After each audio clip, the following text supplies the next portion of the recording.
Everybody, this Heavy, the host of the Pop Culture 233 podcast. We did our first podcast of 2025 the other day, and we did not do it in the studio. We did it at Shooter's Lane. We did it on site. Man, it was a dope experience, like to get from the studio to actually doing a podcast on site.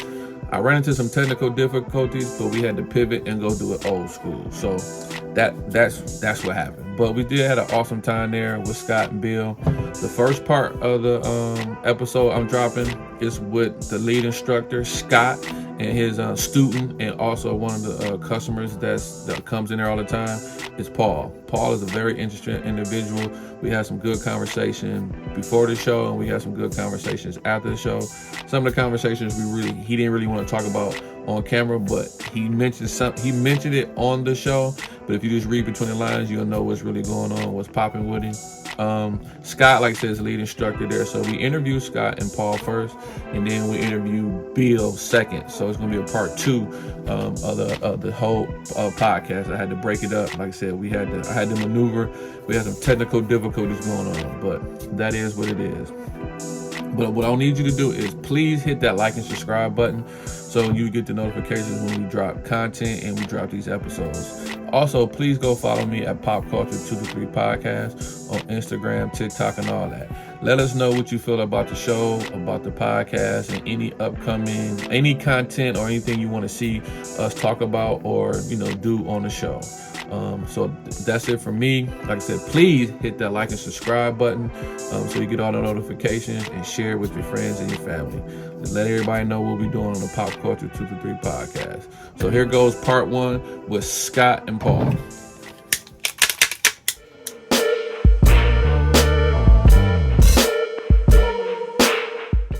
What up, though, everybody? This is another episode of the Pop Culture 223 podcast. This is the first episode of 2025. Yo. We're doing it different today. We're not in the studio. We're actually on site at one of Bear's new homes. He's always up here. Yeah, man. And we up at Shooter's Lane. We're gonna here to talk with Bill, Scott, and I guess Paul. Paul too. Paul is I guess he's up here all the time too. He's a homie. He's a homie here. He's a homie. So feel free to jump in there and we got an open conversation here. So we're here to talk about trending topics, stuff going on, the industry, owning a gun store with Bill. We can talk to Scott about some of his past. He got a long resume. The things he do up here at Shooter's Lane. Some of his, where he came from. We're just gonna get it right into it. Like I said, Happy New Year to everybody out there. It's 2025. We're trying to do some different stuff with us. Mm-hmm. Me and the Bear are back up here. So, Scott, introduce yourself, and then Paul, you can introduce yourself after that. Hi, I'm Scott Marcotte. I'm the lead trainer up here at Shooter's Lane. I've been here going just a little over a year. And we have a lot of fun. We do competitions, all kinds of stuff like that, which we'll get into later. I'm going to pass it over to Paul. Paul actually is one of our training clients as well as one of our participants.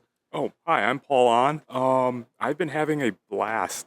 Discovered Scott in Shooter's Lane, and this is probably the only place in the area where there's this level of training available. Cool. So, Scott, you came from Top Gun, right? Yes. I originally worked down at Top Gun and Taylor. Uh-huh. I started right in the middle of the pandemic. Mm-hmm. And even before that, I worked with Rick Ector a little bit with Legally Armed in Detroit. Mr. Rick Ector. And before that... before that. Before that? Yeah, CZ Shooter, almighty man himself. What's up with that? I love CZ. We see the hat, man. Yeah, I love CZ. As far as competition or anything like that goes, it goes back about 20 years. I've been out of the game for quite some time with that. A lot of it was single action shooting, so SASS. So a shout out to all the smokers out there. You know what I'm talking about? Exactly. But really kind of the antithesis of everything that I've done and where I've started from was working with private security. So security contractor is the best way to put it. For legal reasons for those of you out there, obviously. That's pretty much where I got to leave it at. But worked with a lot of different good groups, a lot of different people. I got to study under Paul Castle for a little bit. So where were you? Where did you go? Did you jump up out of the United States and go do some stuff in the dirt and the sand? I was in the dirt. I've been in the sand. Different things that you do in life. I like to bring it back to. Yeah, I like to bring it back to things of just working with people. There's a lot of psychology involved in guns, which a lot of people don't understand, and just the way that we handle ourselves and we do things. Mm-hmm. And I think some of that can be attributed to things we've done in life, people we've come in contact with, and what we learn from everybody, from teaching and from our students. I mean, it's just a lot of fun. So you learned, like, that was your kind of like your resume. You was did some training, and then you did some private security, and then you got into CZ shooting. How hard was it to get on the CZ shooting team? So the early onset of some of the CZ shooting teams, there was actually multiples of them. So I was in Florida, and that's basically where I started doing some shooting with their team in Florida. So is it like kind of, I ain't gonna cut you up, but is it kind of like, so it's like you said multiple, so it's like it's regional? Yeah. There's a lot of regionals. When you start getting into like different competitions, different competition levels, it's not like you're on the billboard. Gotcha. So to say. So it's like a regional CZ teams, and then Yeah, there's like a exactly. national. Like you have staccato teams out there, prior to Staccato Building, Staccato Ranch, you've got different teams. So the team that I was on happened to be all CZ. We did have a sponsorship with CZ and Federal Ammunition. Things change around. It's fun. So how do you get on the CZ team? Well, any of the teams is basically sponsorship. So it's just by winning enough matches.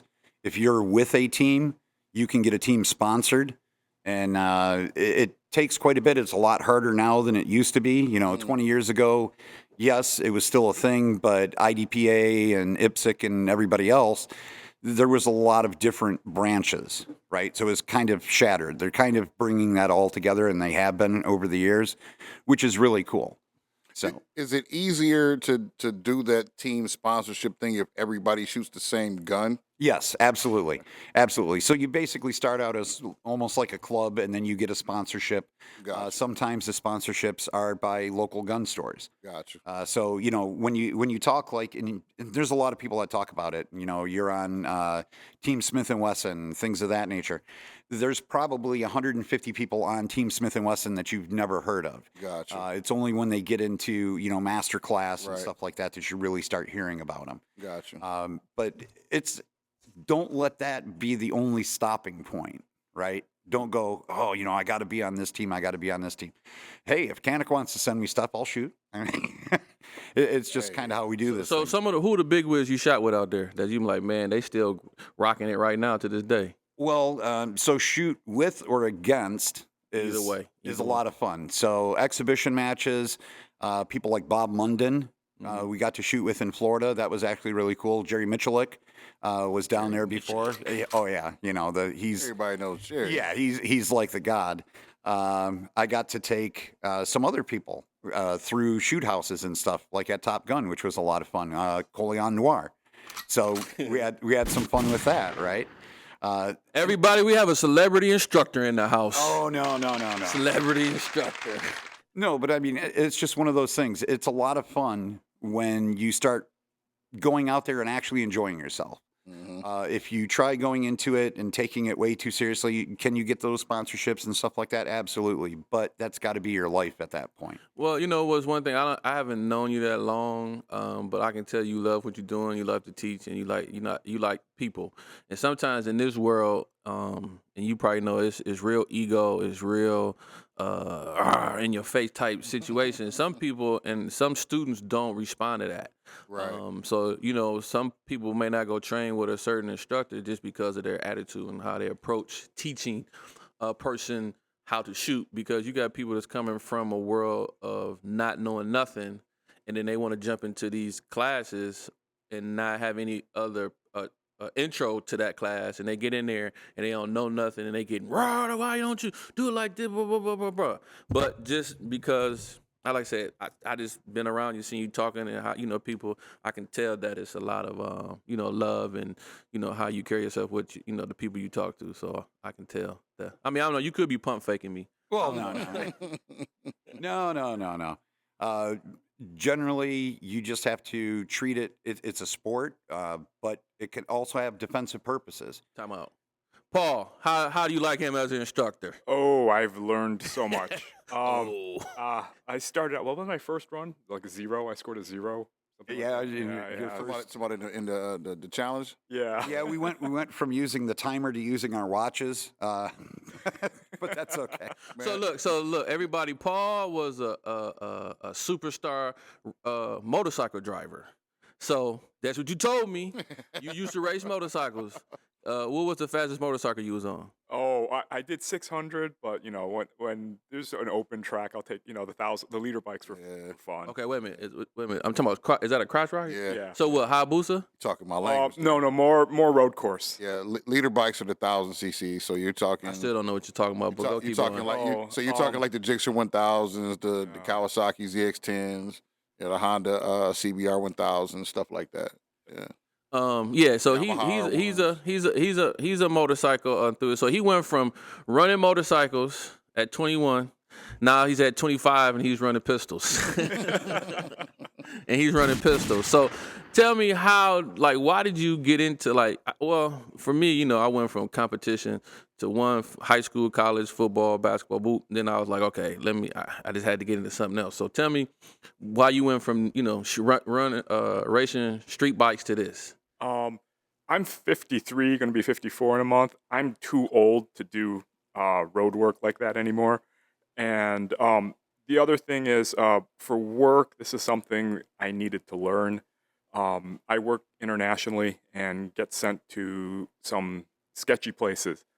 And so this is a skill that I need to pick up. And the big problem in most of the U.S.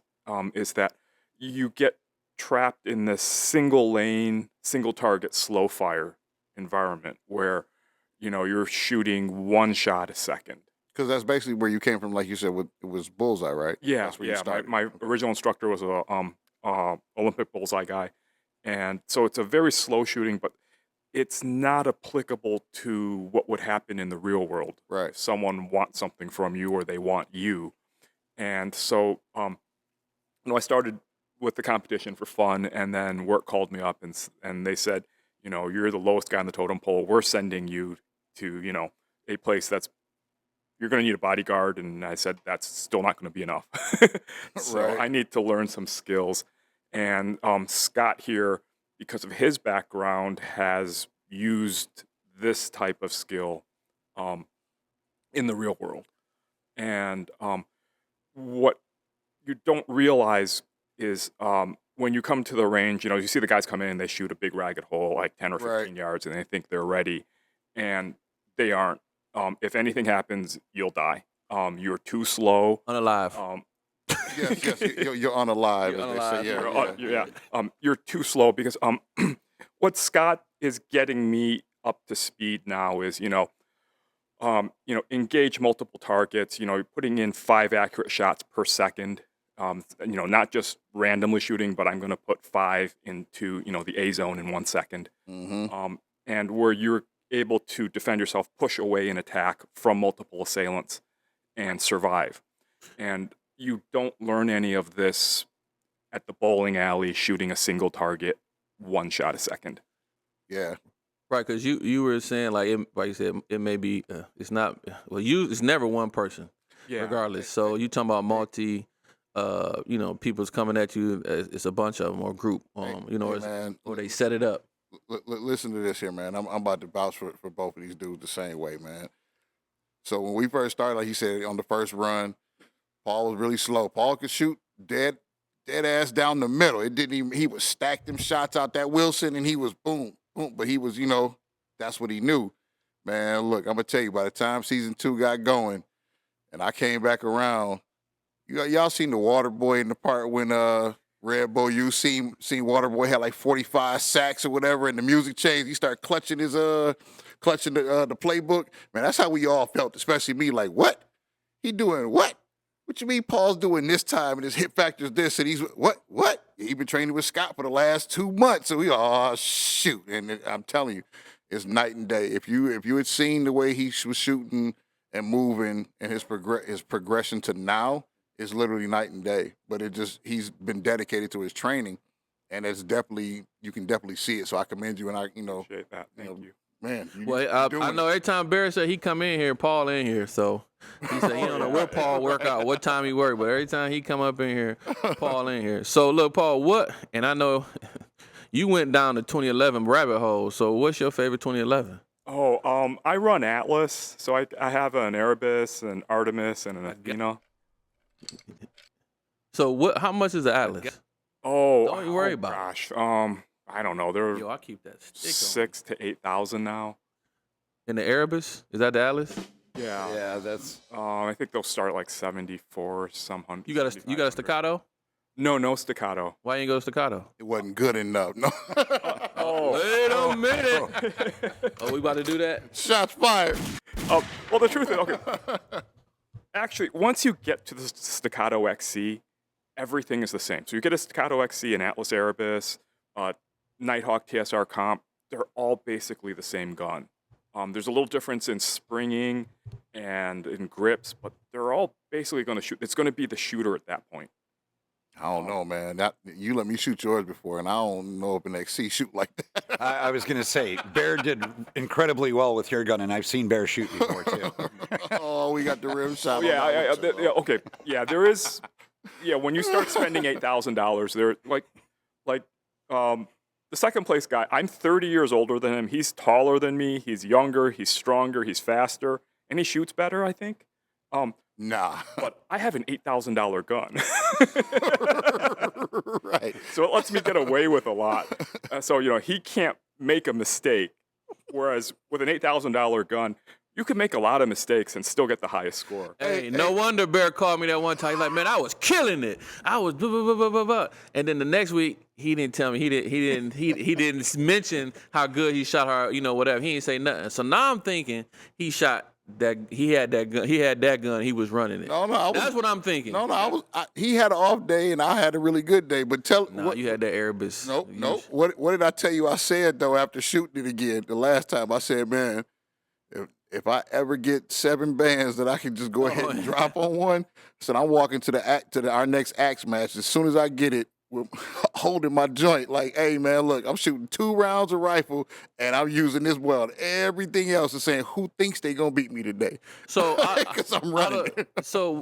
Out of all the 2011s you got, what's your favorite? Erebus. The Erebus. Yeah. Okay. It's pay to win. It's paid. Man, that boy is sexy. With the comp on it and everything, man, that boy. Because it sounded like Paul had went down the comp because he was telling me over there in the corner about how, comps on guns and if they're on the gun or opposed to like what you were saying, screwed in comps, slide mounted or threaded or frame mounted. And talk a little bit about that because you were saying how different they are. Because there's a huge difference because comps have gotten really popular because they make a huge difference in the performance of the gun. Mm-hmm. And so if you look at our series that we're running right now, basically top 5, most of them are comped or ported guns, and they give such an advantage. So what the manufacturers are doing is they're bringing in a lot of this porting and compensator technology, but there's designs that work much better, and there's designs where it's a bare minimum so they can say it's compensated, but it really isn't. You're not going to get the performance out of it. So when you are shopping, you do need to take a close look at what the design of that compensator or the ports are, because there's some stuff that is only going to give you like a 10% reduction in muzzle rise and recoil, and there's stuff that's going to give you over a 50% reduction.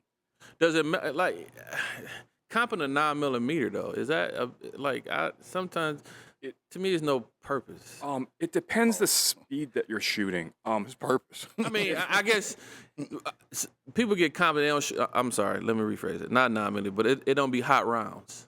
They're not like plus Ps. Are they up there where they moving faster? Oh no, Bear and I were playing around with 115, 124, 147 factory loads. Yeah. And the meta for a comp right now. So you're looking at the XC, the Erebus, the the Nighthawk TSR or the Sandhawk, the Sand Viper, those guns, is a 4.5-inch barrel roughly with a screwed-on single port full expansion chamber comp. Right. Something like that. Again, so you run into guys who say, "Oh yeah, there's no difference." And if you're single lane, single target slow firing, there is not much difference. But if you're running under 0.2 splits, five accurate shots per second, there's a huge difference in the way that gun returns to zero and gets you back on target. And so with No, go ahead. I was gonna say because what we did was also we shot. So we kind of shot base with a regular Glock 19 standard. I used my Glock 19 with no anything. His Glock 45 with the Radian Ramjet afterburn combo, and then we were shooting with that. So talk to that a little difference in like you were telling me something about the difference between the Glock with the Ramjet not really being that much different or being that much different. There's a huge there's the other horrible thing is with Scott, because Shooter's Lane leaves the entire stage up the next day. So if you want to do a one-on-one or a group lesson, you can come in and rent basically the entire stage. I'll tell everybody, man. And so what that lets me do is I can bring in different guns, and Scott will let me run and time and score me over that. So if you look at something like, I think my Erebus is like close to 8,000 as it's optioned out before the optic. And you look at a Glock Radian. Okay, that's telling you. All right, thank you. All So, right. a Glock with a Radian is $1,200 before the optic. So that Glock came within 12% average hit factor of the Erebus. So the biggest the biggest jump is you get the Radian afterburner because it's a barrel mounted single port with a full expansion chamber compensator. And the expansion chamber is big enough that it can use 9mm, even a 115. And that brings that $1,200 gun within, objectively, me as the shooter, one stage, one day, within 12% of what I could do with the Erebus. And so that's a big jump too, man. So like a Glock? Yeah, standard Glock would probably be 30-40% behind. But you throw that compensator on it, and you suddenly have something that can get really close to the the pure race guns. Yeah, And that's doing it. so what I think happened is previously with those huge dual chamber comps, multiple baffles, running open guns with the hand loaded ammunition, those guns do need, because the baffles, the expansion chamber is so large, you do need so much more gas. Right. But we've moved to the smaller expansion chamber, and you just don't need as much gas to power it. And it's the biggest difference. So the 19, what it ends up being is you put a Radian compensator on that Glock, it outshoots all of my Wilsons, all of my Nighthawks. I don't have a TSR comp, but like all the standard. That Radian Glock is going to basically outshoot everything up to a Staccato XC. You told me that Ramjet is that much better performance. But you have to run it fast. If you're just going to single lane, single target, slow shoot, no difference. You're not going to notice it. I don't do that at all. We talking about running, They call me Mr. Double Tap. If you're going to run it hard, it makes a huge difference because your return to zero is so much faster. Okay. And in long strings, the compensator, because the gas hits the front baffle and it pulls the barrel forward, reducing the recoil, so the gun stays more planted in your hand. Because when we run like a string of 8, the last target is going to be the worst, right? Because your grip has fallen apart, right? Because you've just been, hammering away at it. What that comp does with that front baffle is it reduces the recoil, so you still have a good grip at the end of the string. Yeah. I got a Glock 19X, and I was thinking about getting that Ramjet put on it just because I thought it was sexy. I was like, okay, is it this much more performance you get out of it? I've been hearing it. Only when you run it fast. Okay. If you single target, that's all he gonna do is run it fast. Yeah, if you run it fast, it's a huge difference. You're gonna also need to get other thing with a comp. If the comp is working, you have to spring down because it's slowing slide velocity so much. It's actually working. So my recommendation is DPM makes a nice system. They make a plug and play version and they make a tunable version. So get either one. Oh, you're talking about add that to the Glock? Yeah.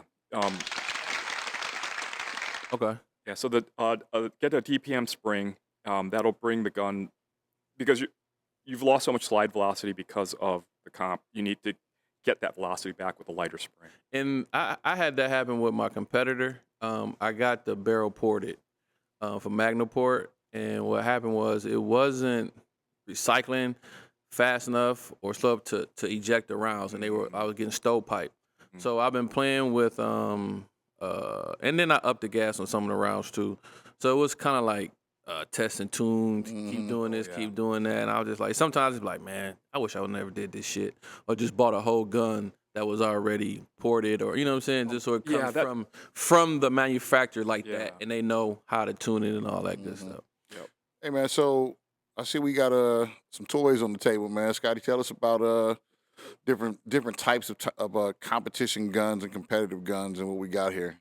All right. Well, and don't forget, let's show clear and all that good stuff too. Even though we got them locked back, right. But, Everything's clear here. I'll even drop the mag out. Everything's clear, so we're good. But something like this is a Stealth Arms Platypus. So this takes Glock 19 mags or 19X mags, Glock 17 or 19X mags. So interesting little Glock thing. I heard a strange rumor of something about Staccato having to copy Stealth Arms in order to get. Anyway, so we won't get into illegal on that one. We'll just say that, Hey, he Glock said that, mags. not us. It Right. does not show. What did you say? It's not show something for the Pop Culture 2 right, the views and opinions. Right, the views and opinions from Scott Marcotte are not those of Pop Culture 223. But interestingly enough, I do not run comps. I'm one of the few people that in competitions and that I don't run comps. So this has a bull barrel. So you have a much heavier barrel, much heavier system, much heavier recoil spring. I generally do run plus P ammunition, so a little different, change up. One of my favorites, though, this has been my new one I've been running this season with. I've been having a lot of fun with it. There was a lot of hype about it. A friend of mine had one, another instructor here, Joe. And I just really liked it. So I was like, why not? They're trying to get me into a Glock. Well, they said the Platypus is nothing but a Glock 17, a steel frame Glock 17. But it's still built like a 2011. So it still has that 1911 feel. Now, me personally, I actually go more with, again, show clear. Goes with the hat. The CZ Shadow 2.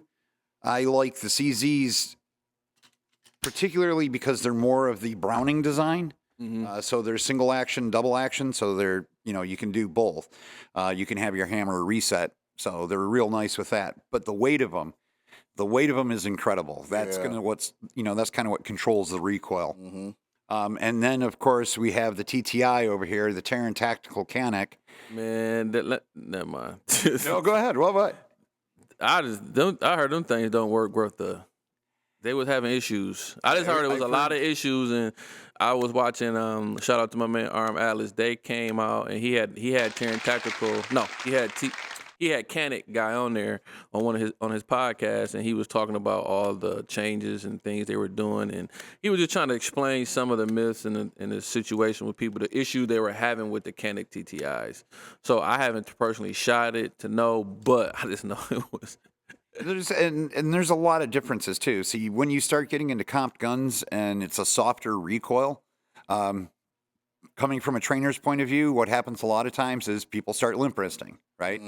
Because it's a nice, easy gun to shoot, so you let that grip kind of deteriorate, and when you let that grip deteriorate, it doesn't matter which gun you're shooting, right? Your shots are going to go down the tubes. One of the things that across all of them, they're all actually fantastic competition guns. They're also all affordable, unlike some of those other ones that were mentioned, past $8,000. But By the way, right. By the way, anybody wants to send us money so that we can test some of these? Let us know. We'll hook you up. Everybody at this table would more than love to test it. Yeah, we'll test it out for you. But a lot of it does actually break back to training. Long story short, it does break back to training. So if you're working with a comp gun or a bull barrel or anything like that, and it's working good for you, what I would say is grab a 45. Take about 10 shots before your practice with a 45, and then switch down to your 9. Keep that grip. Keep that grip strong on there. And that's yeah. So Why not 10 millimeter?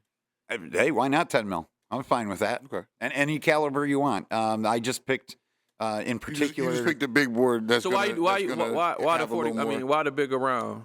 Well, because it's just like a batter in baseball. When they go up and get ready to the tee and they put the donuts on. They put the weight on, right? Yeah. So they get that extra weight. Well, if you're shooting a 45 or a 10 mil, or hey, I like shooting 45-70.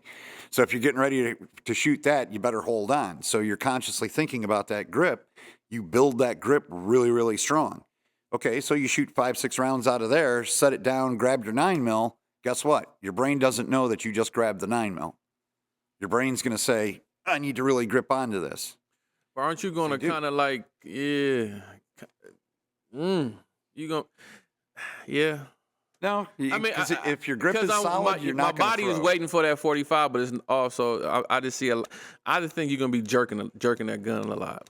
Pause. Well, how's it been working for you, Paul? Yeah, it works. Paul is the well, he's the guinea pig. He's a guinea pig. How about it, Paul? Okay, all right. All three of you guys are bigger and stronger than I am. So you say. Oh, you are. I don't know about that. Yeah, okay. I don't know about that, Paul. You got them. No. He's got the extra gun show. All right. No. So what you guys have the advantage to do, you guys can generate enough grip pressure where the gun really doesn't angle up. What it does is it goes back, but the barrel still points forward. Mm-hmm. What that allows you guys to do is just rip off shots, because the first shot's going to be here, the second shot's going to be quarter inch, half inch higher. Right. You guys can do, like insane, 0.12 splits. And you talking about me, right? Or you talking about Bear? Oh, you guys, because you guys have the physical strength to manhandle that. You should get an applause for the political correct there. Right, he making it right. He making it. Paul. I was waiting for him to get done. Shoot, like, hey. So I'm a smaller man, so I run my trigger recently. I can't generate that kind of grip pressure. So you. being able to a 45, I'm going to really crank down on, otherwise it's coming out of my hands. Right. So if I bring that over, it makes a huge difference in my shooting. But I mean, you guys have the advantage where you guys can muscle into it. So I guess, Paul. So basically, you out there work. So Beth, he in the gym. Yeah. Oh, yeah. Working on weightlifting with you, with shooting guns. Oh, yeah. Okay. All right. Hey. Paul, Hey, that's a sneaky tip. Paul being from in the gym shooting. Scott. That's a sneak tip. So look, Paul. So if you we doing this one still compact. Compact what? Oh, you talking about time? Okay, yeah, I got a question. All right, then we can wrap up. But I mean, however you want to do it. We got 5. You threw all this on me. All this. Listen, let me get this in He there. didn't expect for you to be as interesting as you are. No. Hey, so look, if y'all like what we're doing, and please hit that like and subscribe button on there. Hit that pop culture. We need the views. We need the love. Show it. Got it on me. Look, it don't take nothing. It's free. So just hit that like and subscribe button for me. But look, just a question. Yeah, I started talking to Paul over there, and so when you go out of the country, you got a dip. What you taking with you? Glock. You said the Glock? Glock. With the Ramjet? Probably not even that, because I want ultimate reliability. It's something that I'm probably never going to clean. It's going to, sit in the bedroom of the apartment I'm stationed in. I didn't think you was going to say Glock. I don't know why. I don't know why not.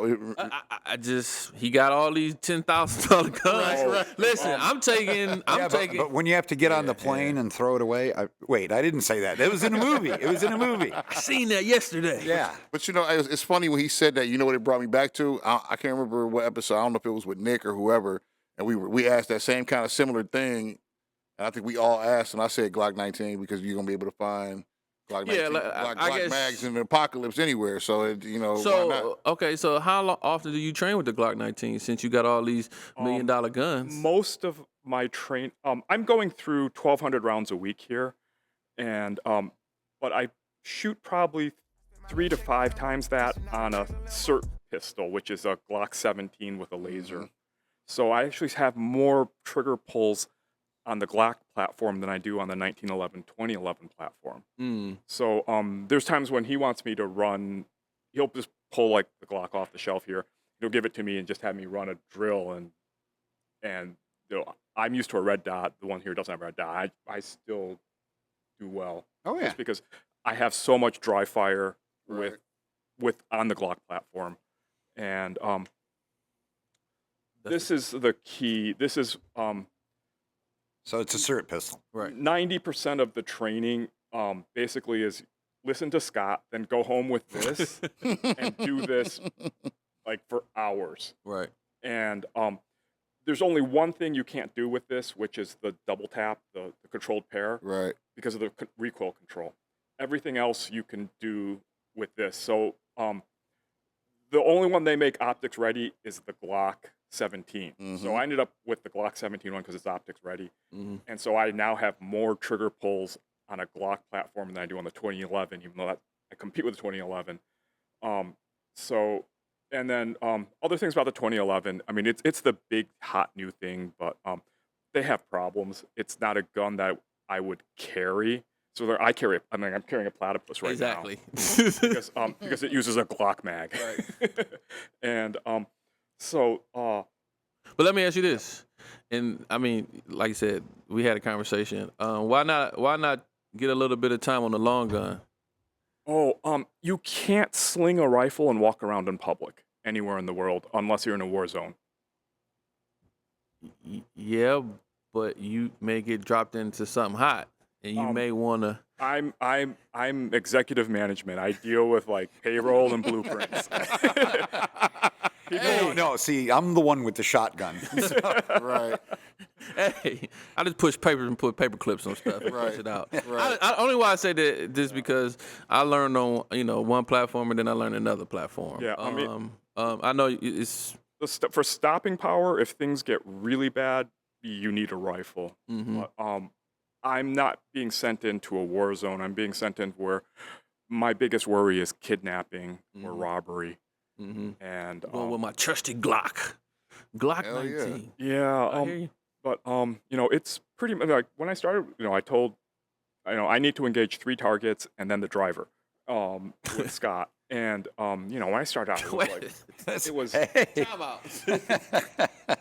Okay. You Go said ahead. I need to be a little Jason Bourne with just a little bit of John Wick. So, So when I started it's out, like 9 CQB. seconds or Yeah. something, that was horrible. Now I'm down to like. no, it's so originally, and I'm not throwing shade at you here.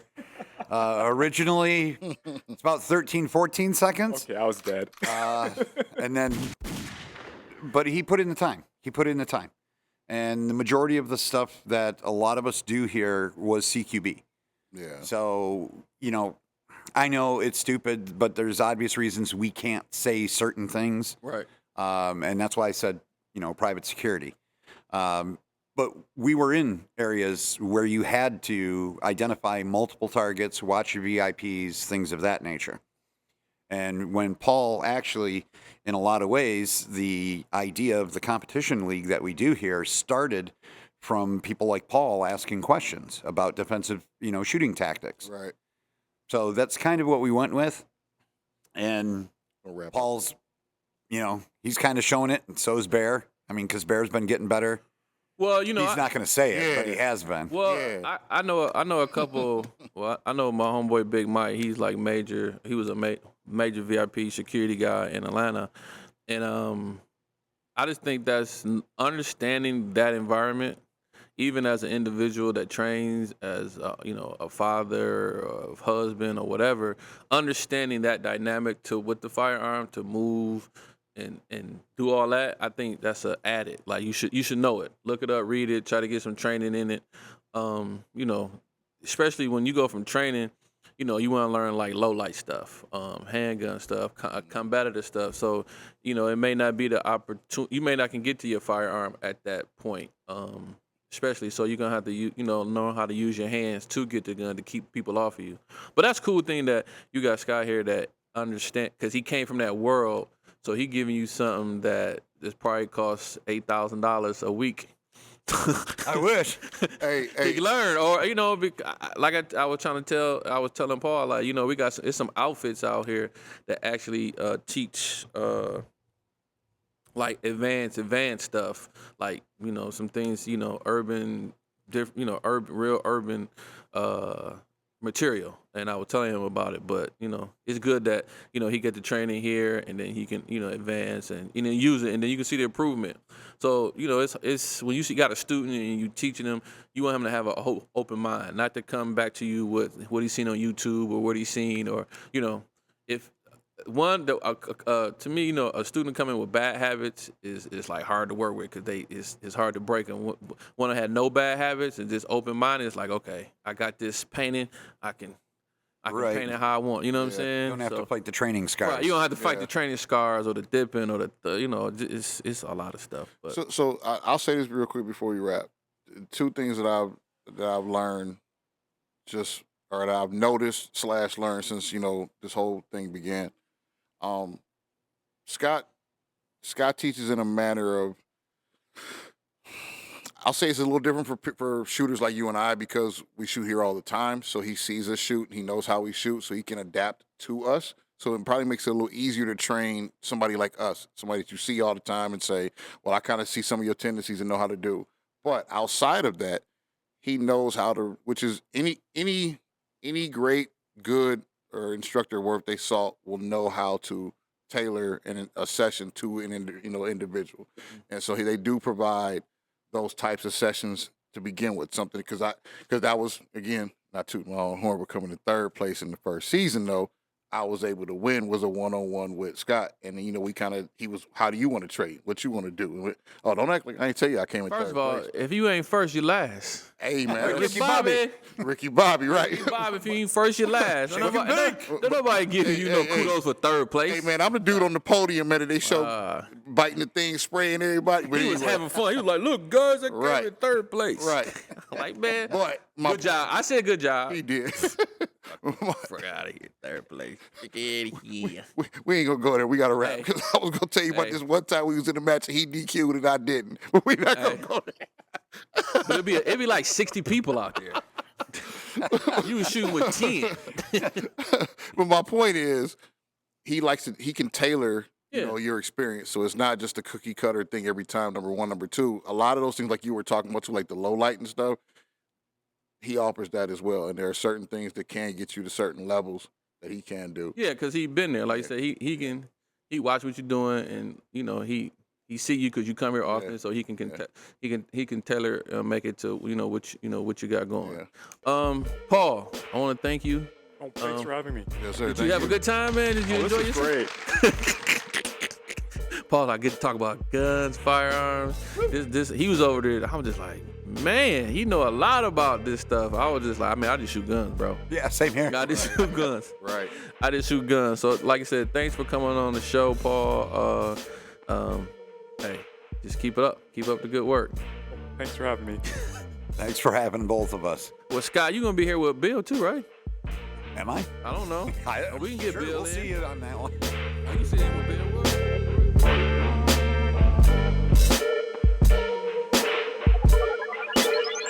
You should pray for me. I was raised where the gangsters be. It's like the devil chasing me. He ain't satisfied till these haters' guns aimed at me. I ain't scared, I remain a G. And if you